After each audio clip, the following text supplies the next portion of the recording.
Apologies, we got a note saying that several people were having trouble logging in, and so we will begin again. We've been having a brilliant conversation, however, and this is Francine Love. I'm the founder and principal attorney of Love Law Firm, and welcome to our monthly webinar called Schmooze or Lose, How to Network. Love Law Firm exists to serve entrepreneurs and small business owners, and what we try to do is to ensure that people have the tools they need for success. With me today is David Gussin, and David is the co-founder of 516 and 631 Ads and is one of the largest networking groups here on Long Island. David's a good friend of mine, so welcome, David. Thank you for having me here. Honored to be here with you, Francine. We're having a sense of deja vu because we've had a wonderful discussion, and then I thank my friend Nanette for letting me know that she was not hearing us. Let's start again, David, and talk about, again, what is networking? And we had talked a little bit before about some of the misperceptions as to what networking is. And let's quickly go through again. What is it that makes, what is a good networking event? What is networking? What does the concept mean? First of all, hi, thank you for having me here. Welcome, David. Networking is different things to different people. Right. So it really is. So what we were saying earlier, networking in the format that we're talking about here, business networking, is businesses coming together. We'll mix them with nonprofits as well at times, coming together, larger percentage business, but business and nonprofits coming together, hopefully to meet people, make introductions to each other, build relationships that hopefully lead to business. Networking to me, when I first started, I didn't even know about this networking. Networking to me was the wires that come out of a computer. But whatever the meanings are, one thing I believe for sure, when it comes to business, if your networking doesn't equal smart business activity, you're just hanging out. Right. So we need to make our networking, from a business perspective, we need to make our networking matter. From meeting nice people, making friends, a little bit of social thing, getting out there, talking to people, do what you want. Right. But from a business perspective, it needs to matter. That's right. And we talked about some of the misperceptions, that it's a time where you just go around and you shove business cards in people's hands. That's not what we're talking about. We're talking about events where you make meaningful introductions, you get to know one another. And we talked about here that this quote, which I really like, that the networking has more in common with planting than hunting. It's not about immediate satisfaction or results. It's about cultivating relationships and letting things grow. And I've seen people say, well, I tried networking once and it didn't work. And you're like, well, what did you do? Well, I went to an event. Okay. And I talked to 5 people and no one became my client. Well, that's nice. What did you expect? People don't do business with you just because you showed up at an event, introduced yourself, and gave out your business card. People do business with you because they get to know you, they get to like you, they begin to trust you, and they need you. And so you have to begin to cultivate this entire process. It's not a one and done event. So I think one of the things that I always tell people when they're going to start networking is it's something bigger than just a one-time thing. If you're going out to network once, then you're going to hang out, in my opinion. Long term, it's certainly more than a one-time thing. The important thing to know is networking is different for different industries. So without question, it certainly could be of value or beneficial to 99.9% of businesses, not everyone, or even everyone. The levels might just change. So sometimes I see in networking that someone's coming in and they're looking for $1 million investor. This is the wrong room for you to be in. Right. But it doesn't mean you can't be networking around $1 million investors. So on all levels it can. But from this business networking, assorted businesses, it's different for different industries, and the individual business owners should understand that, and then make it work for them.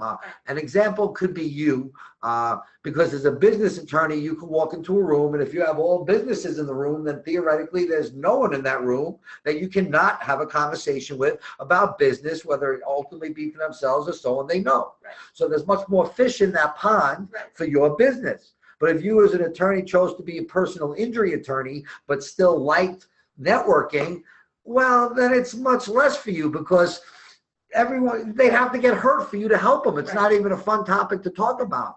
So within Right. that room of just using that one example, and mind you, we could use hundreds of examples, Yep.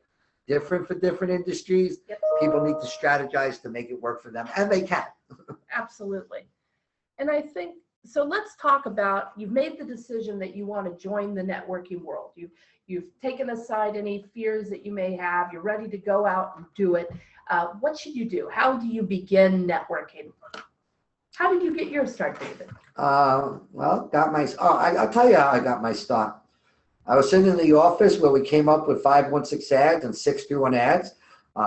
Sold my first ad out of the town crier, the back of it. I figured if they place an ad in the town crier, they'd want to place an ad in 516. They could conceivably place an ad with us. I actually charged double of what we charge now. I charged $5.99, and the first person I ever called said yes. First one I ever called, the American Cancer. It wasn't American Cancer Society, but a cancer organization. They had like a donate your car thing in the back of the thing. They said yes. And I even got some other bit. But I quickly said to my dad, this isn't going to work. I could get people to sign up. I could get them, because 516 ads is a pretty good name. You want to place your ad with us. I could get people to sign up, but I'm not doing anything for them. No one's just coming to the site. There needs to be more. Right. Which led me to going to my first networking event, which was at the Boulder Creek Steakhouse on Hempstead Turnpike, run by Evan St. Gerard and Dean Graber. That was the first event I ever attended. You have a remarkable memory. I don't remember things from a week ago. That's wonderful. If you want to start networking, I know one of the things that I think people should do is have a goal in mind. What is it that they're trying to accomplish in their networking? What are some practical advice that you give to someone brand new who's looking to enhance their networking? I'd want to give them the proper expectations of what they can expect. I'd explain to them that, wow, there's so many different groups, right, and everyone has their own comfort level. Mm-hmm. I'd explain to them that if it is a group, often if you're going to join a group, don't be surprised that after a certain amount of time, you'll be ready to leave that group. Mm-hmm. Networkers tend to stay longer than they should because they tend to be good teammates and don't like to quit on the team. Right. So they'll stay with a group even though they're not getting business value out of it anymore. Mm-hmm. But the three things I tell them they could expect is one, they could get direct business out of it. That's the only thing they're expecting. They'd probably be disappointed. Not always. The example for not always is someone that prints business cards, someone that does promotional items. They could join a group, and conceivably, if it's a pretty big enough group, separate from everything else they do, they could consistently get orders. Right. So because someone's always ordering cards, someone always needs pens, someone always wants shirts. So networking for that type of industry is very good to go all the time. Right. After the divorce attorney already met everybody, and I don't care if it's 30, 50, or 50 people, that's pretty good numbers for a consistent group. Right. They know everyone already. It's probably time to meet new people. Right. Any relationships that they develop there, they probably develop. And then after a while, let them be new people. And they can come back and visit and see, Right. but it's probably time for them to move on. The three expectations: direct business, Mm-hmm. you could get it. Promotional people, hey, I got tons of business from networking. I love the networking world. Thank you, networking world. But the second thing is, if you do it right, man, you could develop a team of people underneath you. Right. Now, they're all different people with different structures. You, Francine Love, cannot give a finder's fee to someone because they sent you so-and-so. You could develop a team of people underneath you, but it also adds value to them that, hey, you need an attorney, see Francine's Love. Right. You see, so, but let's take it away from you. Let's go to the home construction person. Right. Say someone does construction on a house. And all of a sudden they're networking and they develop nice relationships. And when they were giving the opportunity, they did a great job. Right. That matters because everybody's reputation is on the line when you refer someone. That's right. If you refer someone, they do a bad job, that comes back and hurts you. Yep. But if you meet someone that does a good job and people say, hey, thanks for sending that, now all of a sudden you're developing a good reputation. Right. If that home improvement company guy or gal had to hire someone and train them to get on the phone for a whole year, it would cost them maybe $20,000, $30,000. Well, we're only talking $400 a week to have someone in the office to train them in the lingo. That's not an exaggeration. Right. But if they're in networking, developing friendships, and doing a good job, they can have people that, one, give many referrals for free. They're not even expecting anything back. Right. Or they can even set up a system where, hey, you find me someone, I'll give you a 5% fee. Right. And you know what? It's not a bad idea for the person. Right. Because if the kitchen's $50,000 and all of a sudden you're getting $2,500 because you made the introduction. Right. Hey, good for you. You didn't break any laws. You're not stealing anything. Right. You made a great introduction. You got it. Right. So direct business, building a team of people underneath you. Right. One of the things I think, as a cute thing is hire a cheerleader. Right. Man, develop as many cheerleaders for you as possible. Go meet people, do a good job, do what you say you're going to do, and Right. people will sing your praises. That's right. And the third thing, so direct business, develop a team of people underneath you by doing what you're supposed to do, and they support you more, and turn yourself into a resource. Yep. There's no business in the world that, ladies and gentlemen, when people spend money with us, and when people spend money with you, that means they trust you. Right. Or they wouldn't be writing a check for you. So they trust you. Now already they can trust you with other stuff like, hey, my computer's broke down. An IT person. Right. Hey, my accountant just moved to Florida. Right. You got a CPA for me? Right. And the more you're able to help people, Right. the more it helps solidify you in whatever business you're in. That's right. I completely agree. I think when you go out to network, you're looking for three different things, which is what you've said. You're looking for clients. You're looking for advocates or cheerleaders or a team, people who will get to know you, like you, and maybe they're not your client base, but they know people who will be your client base, and they'll help you find the right people. And then you find experts. Position yourself as an expert, but I've also found networking to be very useful because I now have a network of experts in different fields that if I find a problem and I'm not familiar with it, I can pick up the phone and call them. In fact, I had that recently. One of the gentlemen that I know very well is Craig Cody. He's a CPA. He's a great guy. One of my clients got a K1 that I thought was wrong, but I'm not an accountant. That's not my specialty. I pick up the phone, I call Craig, and I immediately have an answer, a response, and I'm able to better help my client. I met Craig because he emailed me off my website and said, I'd like to know a business attorney. And I'm grateful every day that he did, and we've become great friends and referral partners since then. And that's the type of thing that I really respect and need, is having an expert, having an advocate, and having clients. Yes, absolutely so. And it gets better and better. It takes time. I'll give a quick analogy, but it's the right one because everyone, gung-ho, business right away. I get it. And it's true, and you could do well, but it gets better and better. Let's say a person was the decathlon champion, the gold medal decathlon winner. Right. And they became a New York City police officer. They'd probably be the fastest police officer. Right. They probably, from day one, they'd be probably the fastest police officer.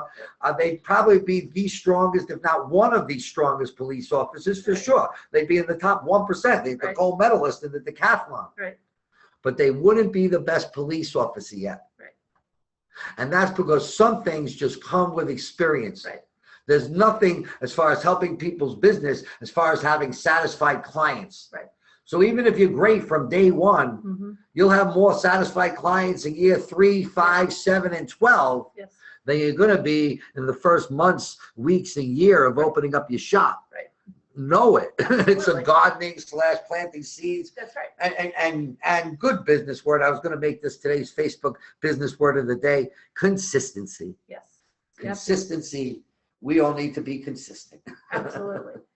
So some of the other tips, I just want to touch on them before we move on, is the last part is the 60-second introduction, an elevator pitch. When I first started in networking, going out and going to events, I was surprised. Jill Sabrocki and Pam Shapiro invited me to a group that they have called Circle of Influence. They were kind enough to introduce me to networking. I went and sat there. We were at Bertucci's. We're sitting around this big table. There's like 25 people. And Jill dinged the glass and said, okay, now we're going to introduce ourselves. And I was like, uh-oh, it surprised me. But fortunately, I've never been shy in my life. And I had a couple people in front of me to talk. And I learned quickly that I wanted to come up with an introduction that I could use, or the basic framework of one that I could use when I go out to meetings that have a little bit more formality to them. Not all networking meetings do, but if you end up going to one where there's more formality and they ask you to introduce yourself, you should spend a little time thinking about what you want to say and how you want to introduce yourself.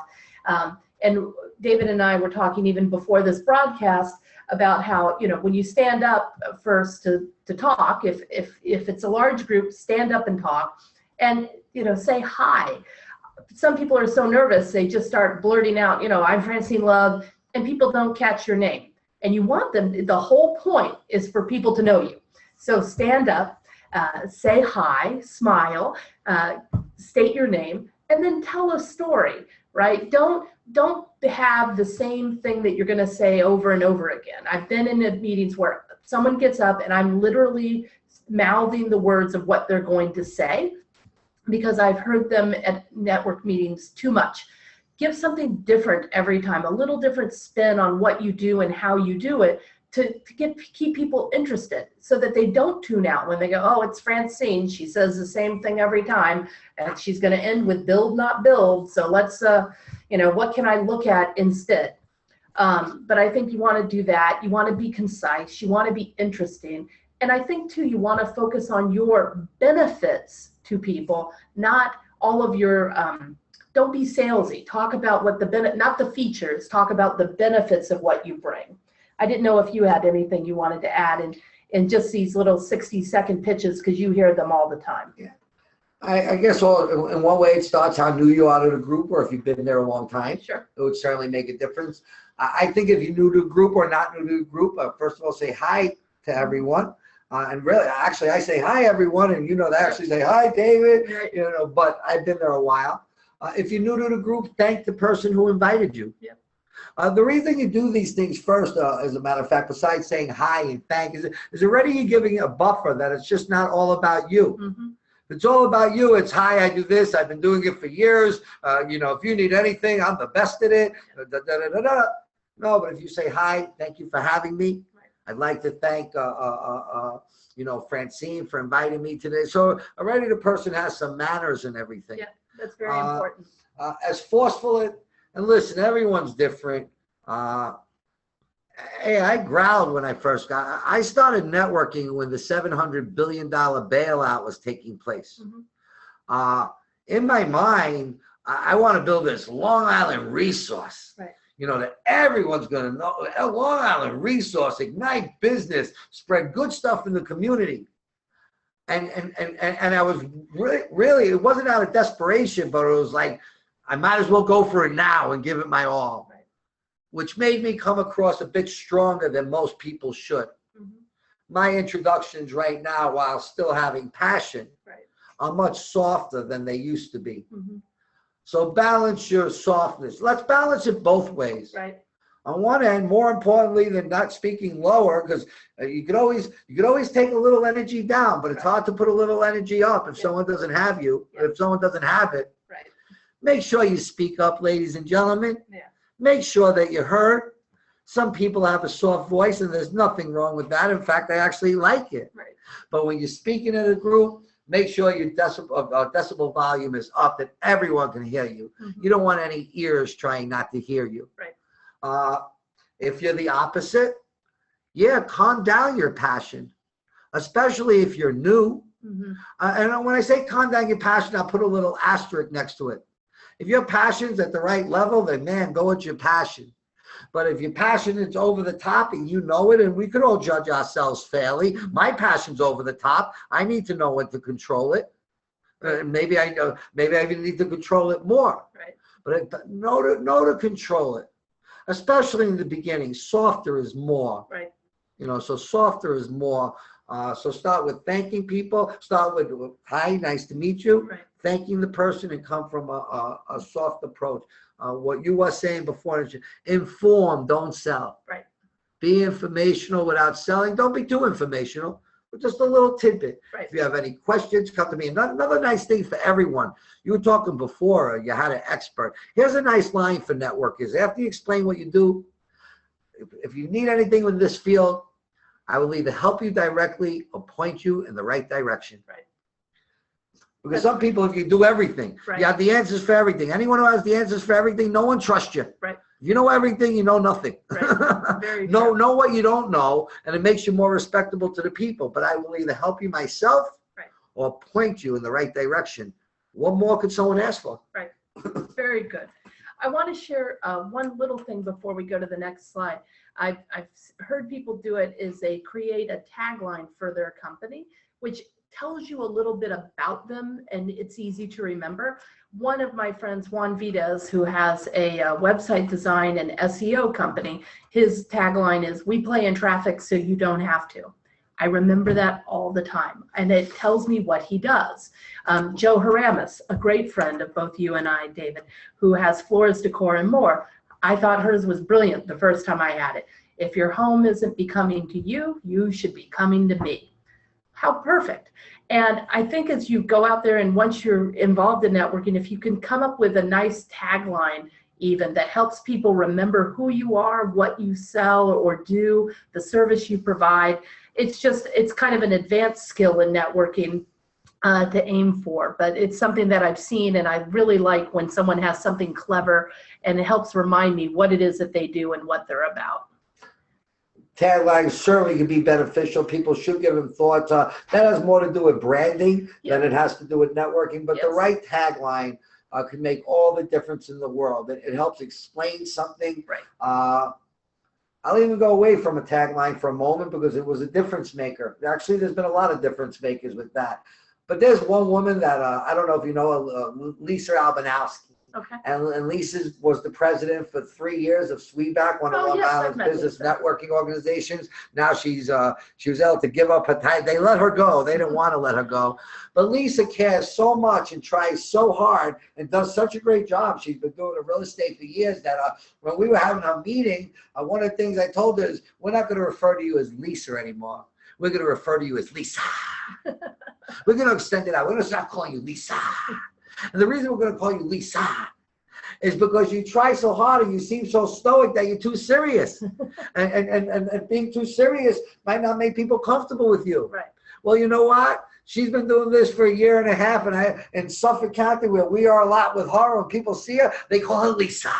Because you can't say Lisa without smiling. Right. And she was comfortable with it right away. Right. See, because she might have looked stoic and all that, but that's because she's a really caring, competent woman, and she cares about every word that she says, and she cares about every detail for a client. And when you're buying a house, there's a lot of serious stuff going on there. Right. So she wasn't all smile. Right. But when she says Lisa, she can't help but smile. Yeah. And it softened who she is. That's wonderful. And it's a little thing, but it's everything.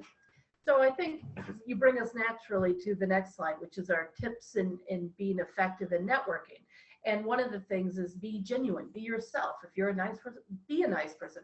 It's not swimming with sharks. You're not out to, if you're not a salesy person, don't be a please don't be a salesy person. Be normal, be genuine. Stand up, like you were saying, when you introduce yourself, stand up, say hello, say thank you. You know, be a nice person. I find that people who are kind at these events get a whole lot more people chatting with them afterwards and liking them than people who are overly aggressive, who you feel have come to this event simply for the purpose of bagging a client. And that's not what networking feels or should feel like. It should be about meeting people so you can become resources for one another. Yeah. Wow. First of all, it's wonderful. Lot of wonderful people. The responsibility. Listen, individually, it's up to each person to make the most of it. It's up to each person. In the end, it's up to each person. Yes. But the initial thing, let's give a 0.1% more responsibility to the networkers greeting people. Because if I wanted to look and poke at people, I could go to, oh, it's their insecurities.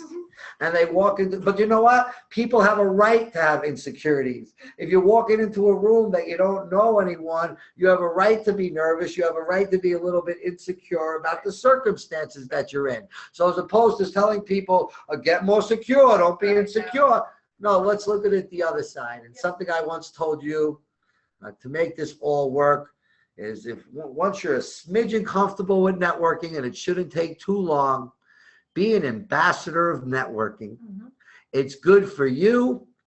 It's excellent for you. It's not good for you. It's excellent for you. Nobody forgets the first person that welcomed them in the networking room. They might even stop networking, but when they think back to networking, they'll remember the first person who met them. Let's go away from that first person for a second. Let's say they don't meet that first person and they come by themselves. They're looking in that room, and once again, they're intimidated. They don't know anyone. Some people might not even enter the door. They might turn around and say, these people aren't for me. It's too cliquey. Or these people aren't for me. They have an attitude. That wouldn't be the sort. But nobody greeted them. But imagine all that same person right at the door. And I'm often at the door, by the way. Not purposely, but I often am. It seems I'm there. And I welcome people. Hi, nice to have you there. I welcome them whether it's my event or not. Now, if it's my event, hi, nice to have you here. Maybe how'd you hear of us? And my name's David. If you need anything, let me know. If it's someone else's event, I still welcome them. I do not overstep my bounds and make it like it's my event. That would be wrong of me. But I do welcome them, and I'll say, hi, you know, this is Joe and Lisa's event. They're over there. They're real busy now. They do a great job. If they're busy, you need anything, let me know. And then maybe getting it. So you're already welcoming someone with a friendly face. Wow. Yes. That could turn that person who really, everyone has value. You never know who knows who. You really never know who knows who. Some billionaires walking around with the sloppiest clothes, very comfortable. They don't need fancy. They're not driving around fancy, but you never know who knows who. But that person, if they weren't welcome, once again, could have turned around and left, could have stayed in the corner. Or you could be bringing in someone that could bring a value, a multitude of ways for many years to come, just because you greeted them in a friendly way. Everyone in networking, it cannot hurt your networking if you be an ambassador of networking. I think that's beautiful. I wrote it down as act like the host of the event, but I think you're very smart to raise, don't overstep your bounds. So I want to be clear on that. That I've used that advice you gave me time and time again. And I'll tell you, sometimes I go into places and I'm nervous. I don't know this networking group. I don't know this event. I've never been there before. And if I think, how would I act if I was, you know, hosting the event? Well, I would go up and greet people. I would be friendly. I would be, you know, I would be more apt to introduce myself to people than not. And it's really changed networking for me. So I thank you for that, David. That's been a great tip for me. My honor to work with you. Let's just take it one more level, because it matters with this. You welcome them. They're friendly. You find out what they do. My fellow networkers, if you're listening to this, you like networking. If you listen to it after it's done, you care about networking. Man, be a great introducer. Be a quality introducer. By the way, be an introducer, not a deal maker. And that's up to you how it comes out of you. See, a deal maker, most deals fall through. And most people like to blame people. So if you're a deal maker making introductions and most things fall through, somehow people will be upset with you in the end. But everyone appreciates a quality introducer. You'd be better off and get more value when you go to a networking event if you concentrated on making the introductions. And I don't mean, oh, hi, John, you need to meet James. No, maybe they do, but not just because it's two people. But if you see the person walk in and you know there's a business synergy there, either a direct business synergy or something in your head, like these people need to get together, and you make those introductions, that's more valuable for you than telling people what you do. I assure you, if you do that well, they will know what you do. That's right. No, and that's a wonderful tip. That's another thing I think you've shared with me in the past. And to be a connector and to be seen as someone who knows other people and is willing to make these introductions, And it's important to do real and genuine introductions. I've seen people, they don't really know these people. They're just, they're passing them right. off. And you don't want to do that. No. Real introduction. Yeah. So I think that's wonderful. You'll know if you make a real introduction, because when you go back to the people and they're talking 5 minutes later, they'll almost say, like, you made a good one. Right. Thank you. Right. You were right. Yep, exactly. Another thing I want to talk, so you've now gone to this event, you've had a good time, you've made, and I want to be sure people understand, when you go to an event, if there are 30 people in the room, you don't need to leave with 30 business cards. I have found if I go to an event and I say, I'm going to try and make 2 or 3 quality introductions, people who I have a synergy with, or I have an interest with, or could potentially be a client, advocate, or expert, I've done well. If I, in an hour and a half, can come away with 2 to 3 good quality contacts, that's amazing, at least in my opinion. So then the question becomes, so what do you do now? How do you make networking effective? It's not enough to just meet people. You got to do something after. What do you find to be effective in follow-up after an event, David?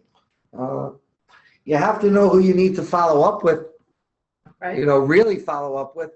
Let's stick with the number 30. You met 30 people in the room. At any given time, there's probably 4 or 5 that you could really do business with. And once again, this depends on what industry you're in. I'll tell you what you don't do. You don't send a generic email to everybody that it was nice to meet you. Yes. That's probably one of the quickest ways that you'll get none of your other emails opened again. Yes. So it's more important sometimes what you don't do instead of what you do. And please stop adding me to your constant contact list the moment you meet me. That drives me insane. Unless you gave permission. That's right. Because I meet people, and now I'm on so many mailing lists that I never asked to be on, never wanted to be on. And I spend a good part of my day unsubscribing and making a mental note that this person added me without me asking, sent me things I didn't need. And why do I want to work with someone like that? So I agree. Sometimes the don'ts are more instructive than the do's. One of the big don'ts for networking would be not that no generic emails. Right. You got someone, really remember them. And then follow up with the people that you need to meet. Now, one of the things you could do is set up the parameters while you're speaking to them. Because if you only meeting 3 or 4 people that were really good, and it's up to all of us to have the business savvy in our feet of who we can really deal with. Right. I actually sort of like ask for permission, not officially. I don't get a slip, but do I have permission to call you? Right. And they, they'll often say absolutely yes. Right. If they didn't want to, they might say, I can't see us really doing business, but I say, do I have permission to call you? Right. Or sometimes you'll set the parameters there. If you have a decent conversation, you know what? As long as it's okay with you, I'll send our info and then I'll follow up. Right. So it's almost sort of like you're letting them know. I guess there should be a little warmth between your correspondence and the conversation that you had. Right. Because the conversation, if it was good, could be, you know what, if it's okay with you, I'll send you a little info on our company, yes, and follow up, or it's okay, give me a call. Once again, we're only talking about 4 or 5 things at any particular event. Right. Be on top of it. And I've found too, if I've talked to someone, maybe they're in an industry that I'm not in, but I may see a news article in the next few days about that industry or how it's expanding, or someone who might be interesting to them. Often when I follow up, I'll send a note and say, it was great talking to you, Bob. It was really, I'm glad you shared about that. I was reading this article. I don't know if you saw it, where you're automatically being a resource or being interesting. It's not, once again, you're not shoving yourself down their throat. You're trying to help bring value, bring interest, and create a dialogue where you can learn and exchange and hopefully get business done. Believe me, I'm not against getting business done. And if someone says, you're wonderful and I want to introduce you to someone to make them your client, I'm all over that, and it's targeted and it's effective. I'm talking about people that you haven't found, that didn't raise their hand when they first met you and say, gee, I want to hire you right now. But that's something I've found to be effective, is to find news or interest or share stories that relate with what they are and what they do. That goes back directly to what we were saying before, the 3 things: direct business, build your team, turn yourself into a resource. Exactly. So that's number 3, turning yourself into a resource. In fact, if you're worried about conversation, if you're worried if you're talking about too much about yourself, As you get steady, I mean, here we're talking about Long Island, but theoretically, if networking was taking place anywhere, once you learn the layout of the region that you're in and what events are going on, you could be just resourceful of letting them know what events are going on. And you could suggest anything you want, but hey, there's some real estate investors events going on. There's marketing events going on. There's more things geared towards different things. If you're knowledgeable of the layout, just by you telling them about an event could be beneficial to them. Exactly. And one of the tips someone gave me that I thought was really wonderful is when you do a referral or you're making an introduction to someone else, is don't say that you have a guy. Oh, I got a guy for that.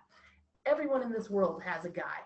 Have an expert, and that'll really help your own, when you are helping your network and you're helping the people who send you business back, introduce them as your expert, as your go-to figure, not just your guy. It lends them a credibility and enhances, and it also makes your referrals and leads better. Let's talk, we've talked about some of this before, and I'd like to talk on opening lines or closing lines, how to deal with rude people or unresponsive, you know, all of these. We've talked about tips for introverts and extroverts. You covered that before. We've talked about if you're brand new. What are some things if you just don't know what to say? Say hi. Say hi with a big smile on your face. Right. You know, even, you know, joke with yourself. I'm a newbie, or I'm a rookie. Right. You know, hi, I'm a new, oh, really? You know, the people, listen, most networkers are absolutely wonderful people. At least the circles that I'm in. Right. Sometimes you hear rooms are stuffier than others. You know, I don't roll my eyes often, but I roll my eyes at that. Yeah. But no, most networkers would tend to be wonderful and nice and kind and polite. If you had told them you're new or you're a rookie, one, they'd appreciate it. You're being humble. Right. You're not trying to dominate the room or be, you know, and the first thing they want to do, the first thing they should ask you is, what do you do? Right. So then they can find out, what do you do? So you can explain yourself a little to them. But then they should tell you that, don't worry, if you need anything, I'm here for you. Right. And then if you do something that's goes along with something else and someone else in the room does, man, I hope they take you by the wrist and walk you over and make the introductions for you. Right. Yeah, I want to talk about the rude one, because I was surprised. I have found 99.9% of people to be awesome. And I was at an event one day and, you know, said hello to someone. I had never been to this particular event before. So I was doing my basically, hi, I'm new here. You know, nice to meet you. I want to introduce myself. And this woman asked me, well, what do you do? And I said, I'm a lawyer. She said, oh, I hate lawyers. And I have to admit, there are a few times in my life that I'm, you know, silent. And I was just like, oh, okay. I was so surprised to find that. And I just smiled and I said, well, you know, I hate the rude ones too. And tried to keep on going.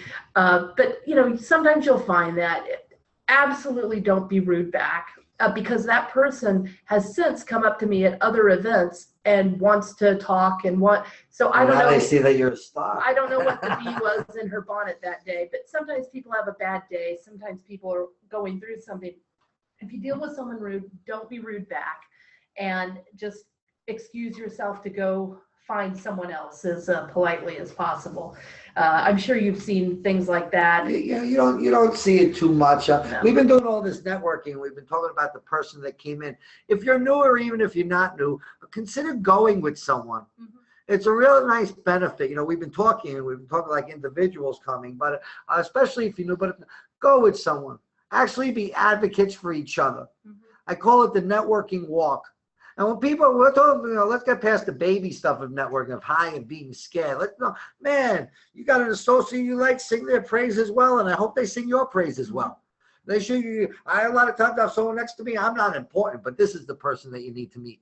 Yeah. And vice versa, because it works well if you have an advocate. As far as rude, it doesn't happen that often.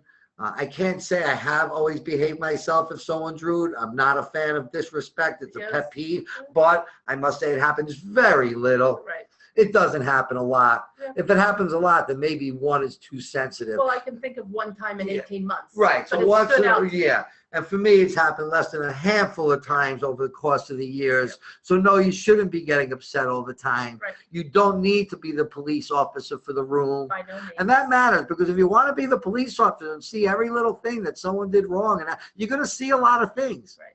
Don't see everything. Right. You're there for yourself. Right. But I did see something rude recently. It was at a show. I introduced a chiropractor type, and I was making the introduction, and you know me, I'm introducing, Yeah. and this one, there was no direct business synergy, but hire a chiropractor, hire this. If you know anyone, you know, introduce. Right. Oh, I can't do that. Oh, I can't do that. I don't believe in them. And I let her go on a little bit. And I said, but I wasn't I wasn't rude back, but I was a bit stern back. Right. Because it was one of the worst answers I've ever heard. Yeah. Because you're allowed to go along with the program. Right. Like, even if it's not something you're Right. interested in, Right. play the game for Right. the 2 minutes. Right. We're not going to be here for a half hour, an hour. It's Right. 2 minutes. Right. Play the game. Oh, hi, nice to meet you. You don't like it? Don't call. Throw the card away. Right. But no need to say something like that. Right. So I said to her, wow, that was quite an introduction. That would be like someone saying your industry. Oh, I've heard so many bad things about your industry with lawsuits and people being scams. Right. I couldn't say anything worse. Right. And just left it at that. Yeah. But that's few and far between. So thankfully, you don't have to deal with many rude people. That's right. Thankfully. One of the things we've talked about here is picking a networking group, and we've talked about there are a multitude of them. If you want to find out more about groups to meet with and talk to, feel free to reach out to either David or I afterwards. One of the things I've loved about David and this organization that he has is he talks about Sweeback, he talks about others, he talks about other groups that may be helpful to you, because his isn't exclusive. He's such a valuable resource to people who are out trying to meet and to ignite business, that it's smart to look at that. And I've looked, you know, there's tons of networking groups for lawyers, there's some for accountants, there's some for doctors, there's thousands of them that are based on profession, population served. Some meet weekly, some bi-weekly, some monthly.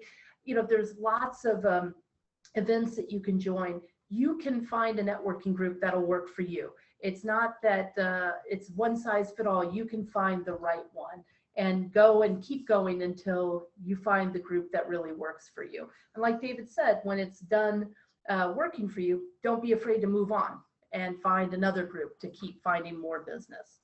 Is there anything you want to say just about how to pick a networking group, David?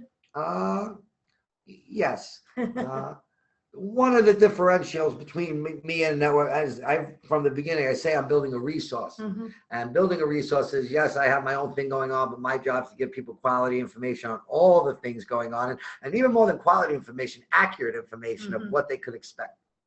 In addition to how to pick a networking group, I want to say don't be afraid to start your own. Mm-hmm. One of the terms I've used forever is create your own, piggyback on others. Mm-hmm. The reason I'd want you to create your own is I want you to stand out from the crowd. Mm-hmm. I'm not here to build networking. I love networking. They say I'm good at it. I like to give you value with it. I'm here to help people better their businesses, Mm-hmm. which is to help them use networking as a tool. So create your own, piggyback on others.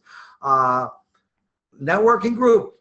No, you want the leader of the group to be a great introducer of you. Mm-hmm. That's important. Hmm. If their goal is to build a group, that's not necessarily good for you. Right. When anyone ever says in networking, this is the best group, and I have some friends that do it, and I give them a little dig. They're still my friend. There's no such thing. You've never heard me say, and I never have said that we're the best group. Because who am I to say, or the best organization? That's not up for us to decide. That's up to the people to decide. Right. And they could change. Best for what? Right. It depends what business you're in. It might depend what your logistics are. It might depend who's there. But one of the things you would like is for the leader of the group to be a great introducer of you. Yes. Because them singing, or leadership of the group, if they have a person within that leadership of the group that could sing other people's praises well when guests come and stuff, Mm-hmm. that goes a long way. Absolutely. I'll tell you something else about a group since networking has become prolific in Long Island. This thing of paying a big fee for the year is really not needed anymore. Actually, it's just not needed. Mm-hmm. You see, networking groups for real build their kitty. It's actually opposite of what's effective. They bill their kitty by you missing lunches. And that's a fact. Because you pay for lunches in advance. Right. You don't show up. Right. So $20 a pop. If you don't show up 3 times in 2 months, Right. which is 8 times, you miss 3, you're busy with working people, Right. you just gave $60 to the kitty. Right. I'm a much bigger fan of a structure I like is for one group, I'm talking groups. Once again, my structure is not this way, but that's not what I'm building. $100 to join, a little skin in the game. No one's giving you $100 unless they care. Right. So they want to join. So like $100 to join the group, and then you pay for the lunch. Right. You know, I also don't like groups limiting you. So make sure your groups don't limit you. Who are you? Who's anyone to tell you who you could go join and see? You want to go see as many people as possible. Right. So be careful of that as well. I've learned over the years that everyone has their own style. People have their own style of what they're comfortable with. So there's no exact right way to do it. But get out there and make things happen. And once again, don't be afraid to start your own. If the leaders of your group don't like it, that you want to start your own, they don't really have your best interest at heart. They should really be happy for you. One thing, what we've done that I'm a little bit proud of is we've probably spawned more networking in Long Island than anyone in the last 3 years. I am proud to say that it used to just be the HIA. Right. But Pink Tie, Boom, and the LA Expo, in their formative years, and 2 of the 3 till this very day, worked with 516 ads. When they first started, the first place they came to, one of the first people in their first year, they worked with 516 ads. And I hope we were a kickoff a little bit. They certainly did great work without us, but a little bit of a kickoff to get them all off the ground. Well, David, you've been an invaluable resource to me. I always love talking to you. Your energy is infectious. And I've learned a lot about networking. So thank you for coming and spending this time with me and the group here. I have the last slide up. This is my contact information, but more importantly, it's David's contact information. And if you email me, you can get the transcript of today's webinar and the slides free. Just give me your name, your company, your mailing address. We'll ultimately get the recording up on the YouTube channel for my law firm. We'll be sharing it on Facebook and other places. But thank you for joining us, David. Thank you for coming and being a great friend and mentor to me in networking. And I wish you a wonderful day. Thank you for having me, and an honor to be with you. It's as simple as that. Thank you. Everyone have a wonderful day, and we look forward to seeing you next month. Every Wednesday, the last Wednesday of the month from noon to 1 o'clock, we have a webinar. The topic for next month will be negotiating skills. So come join us. Have a great one, and we'll talk to you soon. Bye.